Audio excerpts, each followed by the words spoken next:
네, 저는 글로벌 이슈 체크 리서치 시간 정영재 연구위원님 모셨습니다. 네, 반갑습니다. 네, 안녕하십니까. 네, 저 오랜만에 나오신 것 같아요. 네. 얼마 만에 나오셨나요? 꽤 오래돼가지고 기억이 네, 잘 안 몇 달 만에 납니다. 나오신 것 같아요. 몇 달 만에. 네, 오늘 혹시 또 어떤 주제 가지고 저희 찾아주셨을까요? 네, 오늘은 이제 미국 인터넷 기업들 실적이 대부분 다 끝났고요. 네. 이제 3분기 실적이 끝났기 때문에 전반적으로 리뷰를 한번 하고 네. 중요한 거는 전망이죠. 네. 어떻게 바라봐야 하는가를 말씀드리려고 합니다. 최근 보통 뭐 빅테크들도 최근 주가가 워낙 많이 빠져 있다 보니까 과연 지금 시점에 어떻게 대응해야 될지 고민들 많이 있으신 것 같아요. 그런 부분에 대해서 저희 팁을 좀 나눠주시면 너무 감사할 것 네, 같습니다. 알겠습니다. 네, 리뷰 한번 부탁드리겠습니다. 네. 네. 일단은 뭐 아시는 것처럼 3분기 실적 자체가 크게 나빴다고 보기 좀 어렵습니다. 그러니까 뭐 매출액단에서 봤을 때는 어느 정도 기대치에 부합을 좀 했고요. 네. 다만 문제가 좀 있었다라고 한다면 전망이었던 거죠. 일단은 공통적인 사항도 몇 개 있습니다. 긍정적으로 볼 수 있는 게 첫 번째는 사용자가 다 좋았습니다. 그러니까 메타라든가 스냅이라든가 뭐 넷플릭스 마찬가지인 거고 로블록스 마찬가지인데 온라인 플랫폼의 사용자가 3분기에 좋았다라는 거는 예상치보다 좀 좋았던 것 같아요. 우리가 지금 간과하고 있는 게 있는데 아직도 리오프닝이긴 합니다. 그러니까 지금 우리가 고물가, 고금리 이런 것 때문에 리오프닝을 생각을 잘 안 하는데 아직까지도 분명 코로나 영향에서 벗어나고 있다는 거고 그런 와중에 상반기에 사용자가 매우 안 좋았고 이번 3분기에는 사용자가 좋았다. 그리고 앞으로 또 좋아질 거다라는 거고요. 근데 문제는 이제 그 사용자들이 얼마만큼 매출액을 발생시키는가. 즉 뭐 1인당 매출액, 알프라고 볼 수가 있죠. 알프가 계속 안 좋아지고 있고 더 안 좋아질 거다라고 볼 수가 있을 것 같아요. 여러 가지 좀 이유가 있는데요. 제가 사용자가 좋다고 말씀을 드렸는데 사용자들이 온라인 플랫폼을 쓰는 빈도나 사용 시간은 떨어집니다. 그러니까 지금 뭐 유튜브 마찬가지인 거고 게임 마찬가지인 거죠. 그래서 사용자는 증가하고 있지만 이 사용자들이 충성도가 그렇게 높지 않다라는 거죠.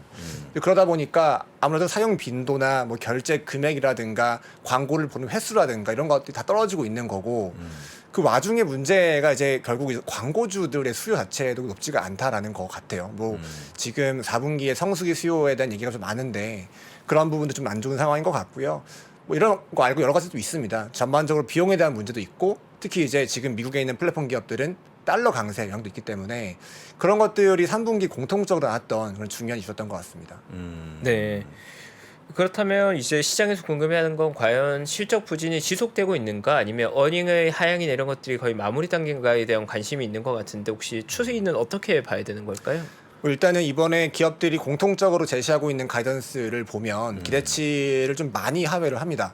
특히 매출액단에서 봤을 때 공통적으로 얘기하고 있는 거는 이 지금 연말 성수기 구간이죠. 다음 주가 또 추수감사절 그렇습니다. 그리고 뭐 불프, 사이버먼데 이렇게 오는데 높지가 않다라는 것 같아요. 그래서 그런 부분들을 감안해 보면 결국 4분기에 대한 가이던스를 좋게 주지 못했고 문제는 말씀하신 것처럼 지금 이러한 전망들이 언제까지 이어질 거냐라는 것 같은데요. 네. 제 생각에는 좀 더 길게 이어질 수 있을 것 같다라고 보고 있고요. 최소한 실적으로만 보면 내년 상반기 정도까지는 좀 더 부진할 수 있다 그렇게 보고 있습니다. 그러면 내년 상반기까지 실적 부진이 이어진다고 하면 주가 투자의 목적으로 접근한 분들 입장엔 지금은 좀 신중할 필요가 있다고 봐야 되는 건지 어떻게 네. 봐야 될까요? 주가 측면은. 그 부분이 제일 중요하죠, 당연히. 네. 실적과는 별개로 주가는 또 다르게 움직일 수 있거든요. 실질적으로 실적이 빠진 만큼 주가가 빠지진 않습니다. 결국 주가라는 거는 미래에 대한 기대 이익을 가져오는 거기 때문에 실적이 빠져도 주가는 덜 빠지는데 현재 상황이 어느 정도인 거냐를 봐야 된다라는 거죠. 근데 제 생각에는 올해 초부터 현재 10월까지 있었던 상황과 현재부터 내년 최소한 초까지 상황이 좀 달라질 수 있을 것 같아요. 다시 말씀을 좀 드리면 올해 초부터 현재까지는 실적도 안 좋았고요. 게다가 금리도 올랐고 물가도 안 좋았기 때문에 향후에 대한 전망도 안 좋아서 우리가 특히 이제 멀티플, 밸류에이션이라 부르는 부분들이 계속 내려왔습니다. 근데 지금도 그럴 거냐인데 제 생각에는 단기적으로 실적은 말씀드린 것처럼 좀 더 안 좋을 수는 있는데 멀티플, 즉 기대감이라는 것들이 조금씩은 생길 수도 있다라고 보고요. 그래서 아까 말씀드린 것처럼 올해 초부터 현재까지 상황과 현재부터 앞으로의 상황은 약간은 달라질 수 있다. 그렇게 볼 수가 있고요. 물론 이제 실적이 막 좋아지는 게 아니니까 주가가 뭐 단기 반등할 거냐 그렇게 좀 볼 수는 없지만 일단은 당연히 뭐 실적보다는 우리가 주가의 변동성을 좌우하는 거는 기대감, 멀티플 이런 것들이기 때문에 조금 달라질 수 있지 않을까 그렇게 보고 있습니다. 저는 이제 이렇게 얘기하시면 한 가지 궁금한 게 전문적으로 보시는 분 입장에서 보게 되면 미국 기업들의 빅테크 기업들에 대한 실적 부진이 네. 내가 생각하는 것만큼 부진하다라든지 아니면 내가 생각하는 것만큼은 선방하고 있다. 혹시 그런 느낌 혹시 좀 받으신 게 있습니까? 조금 뭐 부진이 심해지고 있다든지 아니면 조금 나아지고 있다든지 네. 생각보다 좋다든지 어떻게 생각하시나요? 그렇죠. 지금 네. 어쨌든 시장의 기대치에 부합하느냐 아니면 네. 상회하느냐 하회하느냐가 더 주가 중요한 변수인데 이번에 아마존이나 뭐 페이팔이나 대부분의 기업들이 제시한 가이던스는 뭐 저를 포함해서 대부분의 사람들 기대치를 크게 하회했습니다. 크게 화했다. 그러니까 이게 어느 정도냐면 네. 아마존 같은 경우에 가이던스를 제시를 했는데 네. 매출액 기준으로 보면 어. 3분기 대비 15% 정도 성장하거든요. 네. 근데 이게 어느 정도냐면 보통 평균 수준의 4분기 매출 성장률을 보면 전분기 대비 30% 성장합니다. 페이팔 같은 경우도 좀 다시 말씀을 드리면 페이팔이 이커머스 결제 기업이니까 네, 그렇죠. 거래 금액이 중요하잖아요. 네. 근데 보통 평균적으로 4분기에 3분기 대비 약 10% 중반 정도 성장을 합니다. 근데 이번 4분기는 한 자릿수 중반 정도로 얘기를 하고 있어요. 근데 이제 물론 이제 어느 정도인가에 대해서 보면 제 생각엔 네. 당연히 2008년 4분기와는 조금 다릅니다. 근데 그때 당시는 뭐 여러 가지 외부 변수가 너무 강했고 극단적으로 수요가 감소되는 시기였기 때문에 그때 당시 뭐 구글이나 아마존이나 이런 기업들의 매출 성장률을 보면 3분기랑 4분기랑 거의 차이가 나지 않습니다. 성수기임에도 불구하고. 당연히 그렇게 되지는 않을 건데 이제 4분기의 상황이 아까 말씀드린 것처럼 평균적인 수준보다 절반 정도 성장을 보인다. 가이던스 기준 보면 그렇게 볼 수 있을 것 같아요. 야 진짜 그게 참 빨리 마무리가 돼야 되는데 빅테크가 죽어버리면 시장이 못 가니까요. 네, 뭐 중요한 그런 거죠. 예. 상황들이 좀 안타까운데 네. 그래서 제가 뭐 앞으로는 좀 다르게 볼 수 있다라고 말씀을 좀 드렸는데 네. 일단은 아직까지 부정적인 면이 좀 많은 것 부정적인, 같아요. 네. 아까 제가 여기 들어오기 전에 뉴스를 이렇게 정리한 거 보면서 맨 마지막 아랫단에 월마트를 얘기를 하시더라고요. 그렇죠. 얼마트 잘 나왔거든요, 실제로. 네. 근데 월마트가 의미하는 게 산업적으로는 별로 좋지 않은 시그널이라고 봅니다. 그러니까 월마트는 음식료품을 주로 팔거든요. 근데 음식료품은 어쩔 수 없이 사는 필수품이죠. 그렇죠. 근데 월마트가 얘기하는 거를 보시면 중산층 이상의 사람들이 월마트로 와서 샀다고 합니다. 원래는 조금 저소득층 사람들이 와서 사야 되는데 맞아요. 예. 중산층 사람들까지 월마트로 와서 사야 하는가라는 거는 중산층의 사람들이 좀 어렵다라는 거죠. 그리고 방금 제가 들어오기 전에 타겟이라고 오프라인 리테일러잖아요. 실적 나오고 나서 이제 부진합니다. 주가가 프리마켓에서. 근데 얘기하고 있는 거는 10월 말부터 성수기 구간인데 수요가 좋지 않다라는 거고 그런 부분들이 주가가 좀 반영이 되고 있는 것 같아요. 그래서 뭐 지금 제가 담당하고 있는 인터넷 기업들을 보면 보통 필수품을 사려고 온라인을 쓰지는 않습니다. 그렇죠. 저희가 뭐 가전을 사거나 옷을 사거나 이런 것들을 검색하고 정보 검색을 통해서 가격 비교를 한다면 사는 거인데 그렇다라고 한다면 지금 말씀드린 의류나 가전이나 이런 거를 사는 수요가 줄어든다라는 거고 그게 11월 달 이번에 다음 주에 있을 과연 불프에서 얼마만큼 우리가 기대할 수 있을까에 대해서는 조금 어려운 부분이 있는 것 같고요. 근데 이런 것들을 우리가 미리 알 수는 있었던 것 같아요. 예를 들어서 이제 어도비라는 기업은 아실 건데 네. 이 기업이 매년마다 성수기 수요에 대해서 예측을 합니다. 그러니까 올해의 11월 달, 12월 달 온라인 거래 금액은 2.5% 성장할 거다. 작년 대비 얘기하는데 작년에는 8.7%였어요. 근데 2.5%라는 숫자는 명목 기준이기 때문에 실질로 따지면 어떻게 보면 하락한 거랑 마찬가지라는 거죠. 그러네요. 그리고 이제 미국의 전미 소매협회 NRF라는 데에서는 올해 연말 성수기에 한 7% 정도 성장할 거다 보는데 뭐 이 부분도 기대치에 미치지 못한 상황인 거죠. 그래서 지금 미국 소비자들이 어떻게 보면 필수품을 제외하고 나서는 지갑을 열고 있지 않고 문제는 이게 우리가 알고 있는 뭐 알파벳, 메타 이런 걸 포함해서 소셜 미디어까지도 같이 가는 게요.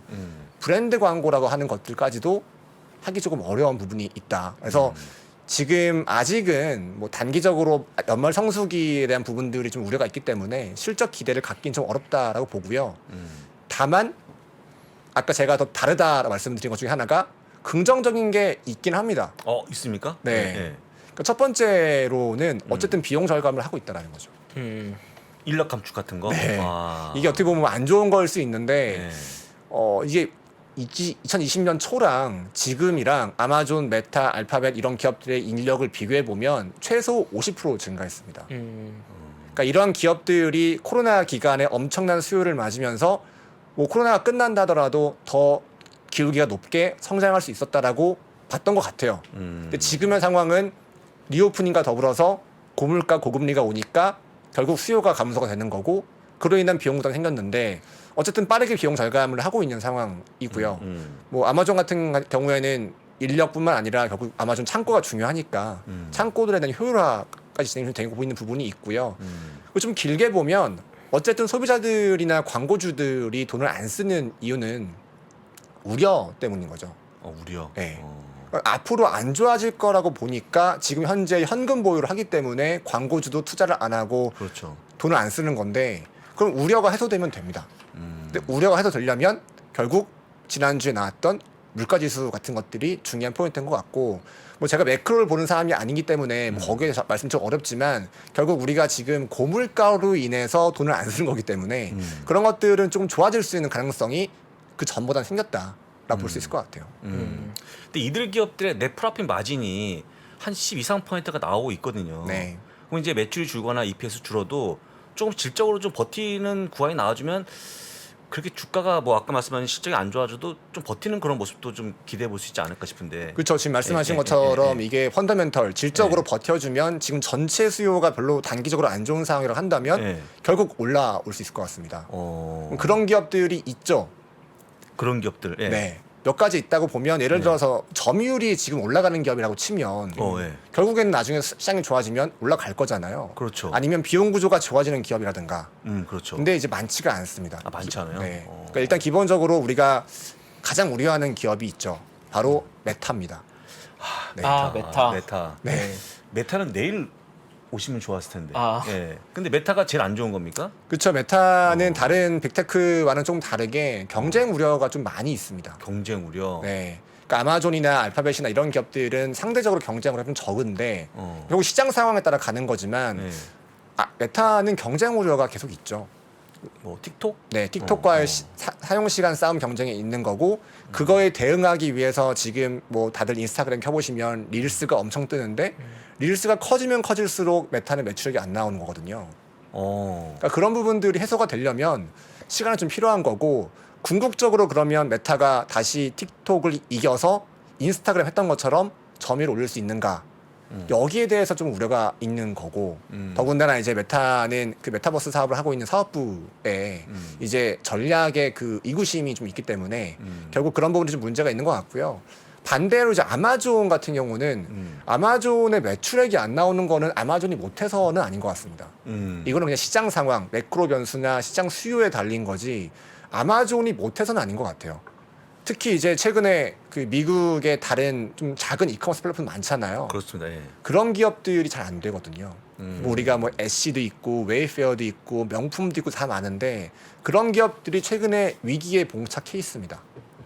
그렇습니까? 네, 잉여 현금 흐름이 적자인 거고 현금 부족이 조금 있는 상황이고 뭐 일례로 말씀을 드리면 뭐 최근에 보셨던 카바나 같은 기업들 같은 경우에도 그 현금 흐름이 부족하니까 유증에 대한 얘기가 나오고 있는 거잖아요. 그렇죠. 최근에 보면 영국의 메이드닷컴이라고 가구 플랫폼이 있는데요.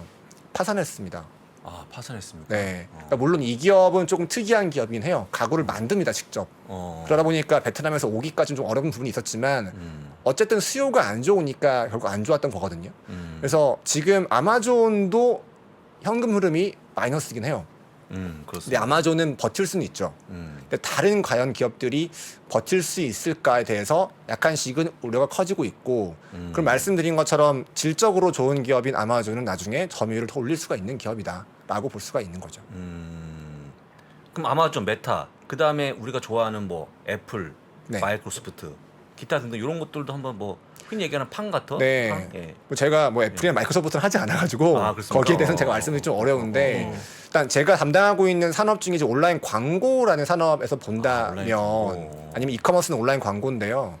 이제 뭐 제가 하고 있는 기업은 아니지만 넷플릭스라는 기업이 있죠.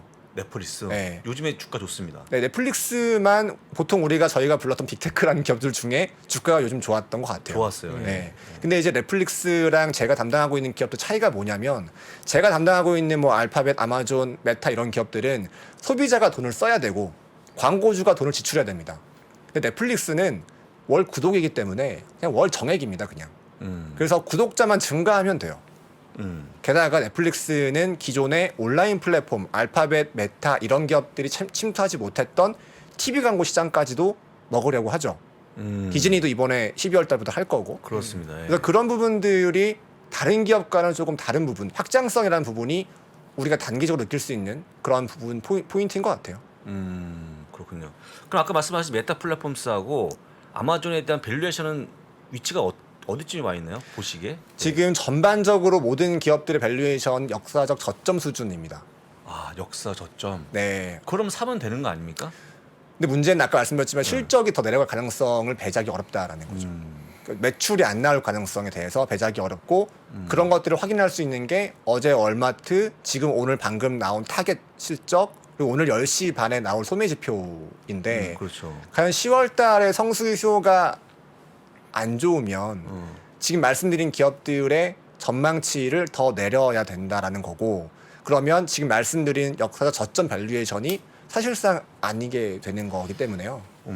제가 보기에는 그 주가 하락이 더 과도하지 않았을까 실적 대비 전 그렇게 좀 보고 있는데 혹시 다르게 좀 보십니까?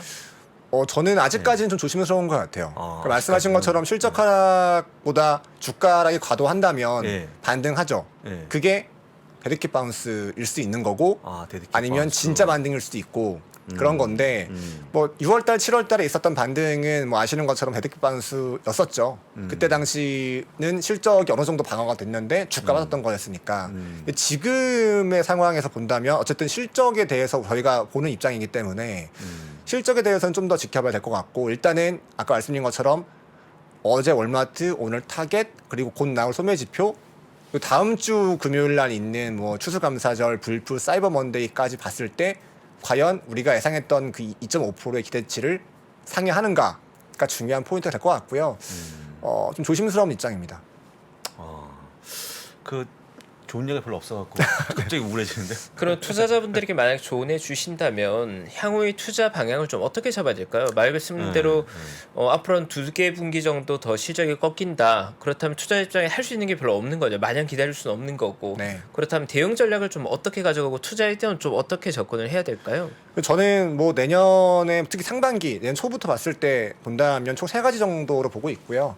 아까 첫 번째는 말씀하신 것처럼 이제 퀄리티, 펀더멘털이 우수한 기업은 꾸준히 사업 모으면 될 것 같습니다. 네. 그러니까 이게 매크로 변수로 인해서 빠진 거냐 아니면 기업 변수로 빠진 거냐를 우리가 구분해야 되죠. 물론 최근까지 매크로 장이었지만 네. 기업들도 분명 변수가 달라지고 있거든요. 그래서 아마존 같은 기업은 저는 아마존 같은 기업의 그 풀필먼트나 프라임 멤버십을 통해서 점유율을 올리는 전략들에 대해서는 경쟁할 수 있는 기업들이 없다고 봅니다.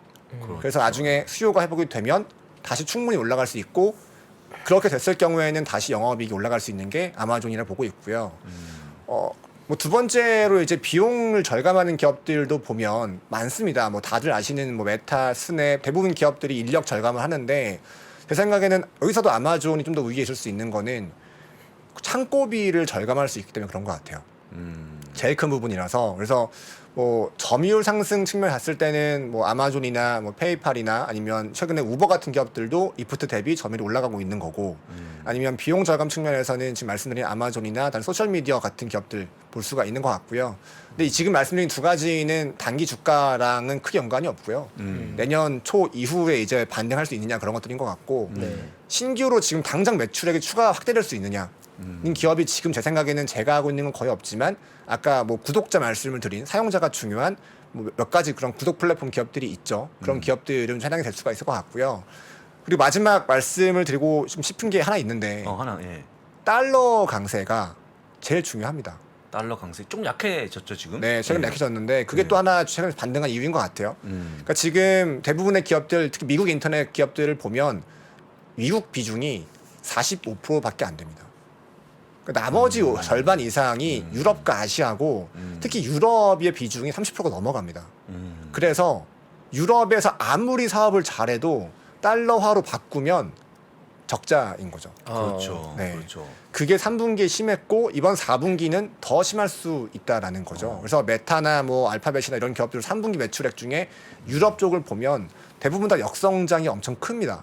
그래서 이번 3분기 실적에서 달러 강세 때문에 이런 기업들이 매출에 대한 영향이 한 마이너스로 5% 정도가 있었던 것 같고 이번 4분기는 많으면 9%까지 매출액이 사라지게 되는 거거든요. 환율 때문에. 그러면 영업이익에 대한 영향은 더 큽니다. 비용이 다 미국에 있기 때문에 뭐 넷플릭스든 뭐 구글이든 다 마찬가지인데 그래서 그러면 이것만으로도 제가 말씀드린 것처럼 이거 달러 강세 완화만으로도 매출이나 영업이익에 대한 영향들을 최소화할 수가 있는 건데 그런 부분들은 이미 진행이 되고 있죠. 그래서 제가 그래서 말씀드리고 싶은 거는 지금 어쨌든 긍정적인 부분이 아예 없는 게 아니고 내년 1분기나 2분기 지나면서부터 달러로 인한 영향들이 사라질 거고 그리고 수요 약세에 대한 부분들로 반영이 될 거고 그렇다고 보면 결국 뭐 지금 당장의 실적 개선이 일어나지는 않지만 내년 1분기 중 아니면 2분기 중에 분명 반전의 기회가 올 거다라고 볼 수가 있을 것 같습니다. 네. 제가 막 우기는 거죠. 달러가 약해진다. 막 우겨요. 우기면 아까 말씀하신 뭐 5% 8%에 대한 그 매출의 훼손이 네. 조금 더 보강이 되면 갑자기 또 실적이 좀 좋아질 수도 있는 그런 여지도 있지 않겠습니까? 그렇죠. 말씀하신 것처럼 정말로 이게 더 달러 약세가 지금 네. 인덱스가 106포인트고 네, 100포인트. 10월 말 기준 보면 110이 넘었었거든요. 그렇습니다. 예. 그것만으로도 지금 매출액이 2% 정도가 올라간 거예요. 가만히 있어도. 그러니까 가만히 있어도. 네. 예. 근데 대부분의 이 기업들이 제시한 가이던스가 10월 말 기준입니다. 아. 그러면 지금 이미 올라간 겁니다. 어. 가만히 있어도. 정말 펀더멘털 변화가 없다면. 앞으로 만약에 말씀하신 것처럼 달러 약세가 더 진행이 된다라고 하면 4분기에 실제로 나올 액추얼 실적은 가이던스를 상회할 수 있죠. 그럼 그 이후부터는 실적의 저점을 통과하게 되는 거고 그러니까 이르면 4분기 실적이 나올 1월 말이면 확인할 수가 있는 거고요. 그 전에 만약에 더 긍정적으로 보시면 실적 나오기 전에 할 수도 있는 거죠. 네.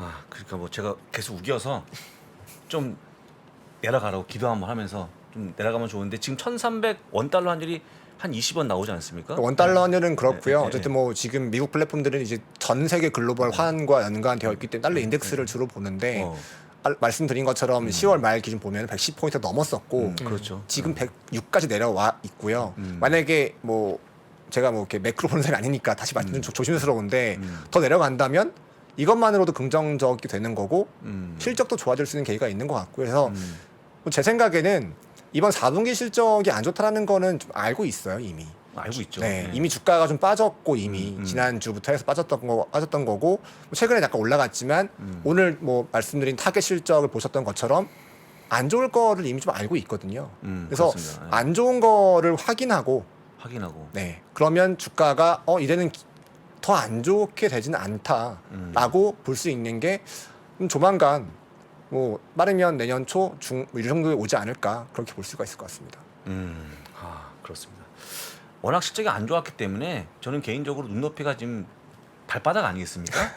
거의 발이 와 있기 때문에 기대치가 없죠, 별로. 없으니까 맞아요. 오히려 그게 또 좋을 수 있을까? 조금만 잘 나오면 환호할 수 있는 부분도 있으니까 왜냐면 제가 이렇게 얘기하면 많은 분들이 그러면 주식을 팔아야 되냐고 항상 나오는 질문이 그거거든요. 어차피 안 좋은 건데. 네. 근데 저희가 늘 얘기합니다만 기준치가 있고 기준치 넘어가면 주가가 올라갈 수 있기 때문에 이렇다고만 보시면 될 것 같아요. 일단 그죠? 네. 어떤 행동하지 마시고. 그래서 지금 뭐 오늘도 나왔던 그 동남아의 그랩 같은 경우를 보시면 그래. 예. 주가가 또 엄청 오르거든요.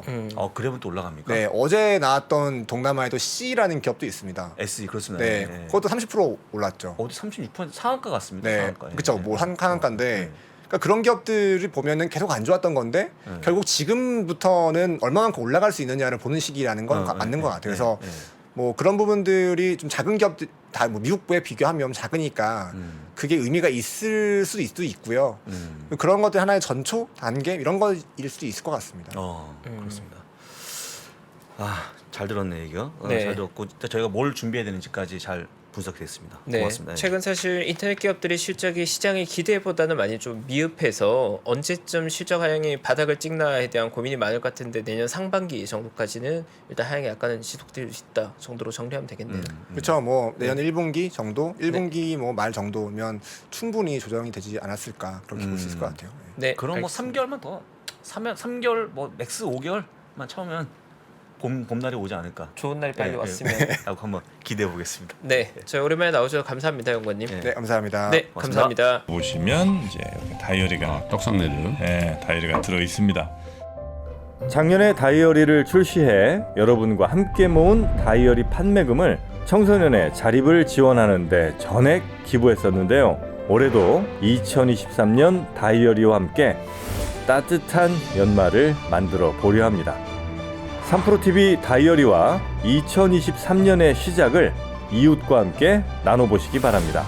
자세한 구매 방법은 영상 하단 댓글을 확인해 주십시오.